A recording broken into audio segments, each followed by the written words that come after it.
We do gender groups twice a week, Mondays and Wednesdays. And the reason we do gender group is that each individual client may have issues that he only wants to talk about with a therapist of his own sex amongst other clients who are of his own sex. So therefore on Monday afternoons we split the group by gender. We do the same on Wednesday. And that first group is a process group where they have the opportunity to talk about those kinds of issues. Gender groups are very popular. Monday and Wednesdays are some of our busiest days of the week. Some of the kinds of discussions that happen in gender groups are relationship issues, sexual issues, and just simply issues that the client himself or herself may not want to discuss in front of someone of the opposite sex. The importance of facilitating female gender groups is to create a safe space where women can come and learn to bond with other women. They learn trust because a lot of women do not come in trusting people. And it's a process, but that's what the female gender groups are about.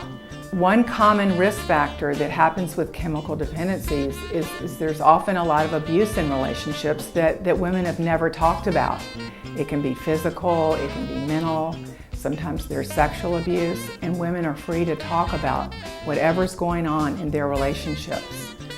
A lot of times with parents, there's a lot of guilt surrounding neglect of children, and they feel very unique, like they're the only parents that have neglected their children, and we discuss those issues. Male dependency issues are a big issue. A lot of women come in and they've become financially dependent and sometimes emotionally dependent on men, and we address these needs as well. Codependency issues are big. A lot of times both the female that's in the group and the person that she's in a relationship with use drugs and drink alcohol. And so we find that they put other people's needs ahead of their own in a lot of times a psychological way. And they really start to feel like a failure, and their self-esteem plummets. And our group is to support women and be a part of their recovery. What's rewarding for me about facilitating gender groups is I get to see a whole change of communication with the women. Sometimes they come in and they're passive and very quiet and aren't ready to speak up.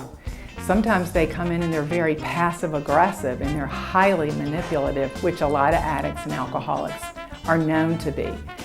Some women come in and they're aggressive and rageful, and what we get to see, what I get to see and witness that I love, is they become assertive women in recovery, where they learn to ask for their needs. They can say, I feel annoyed with a situation before it moves into resentment or rage.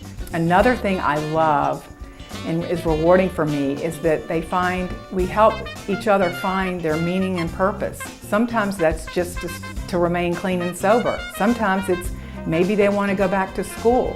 There are all kinds of things that we are on this journey together.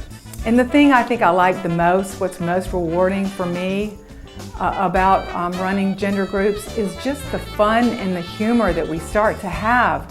We find out we can have fun in recovery. That is the best part, and they connect with other women. And I kind of liken it to a metamorphosis. It's almost like a caterpillar and then they become a butterfly, and it's just a beautiful, soulful thing for me to watch. They develop compassion for other people, and it just brings me a lot of joy to watch.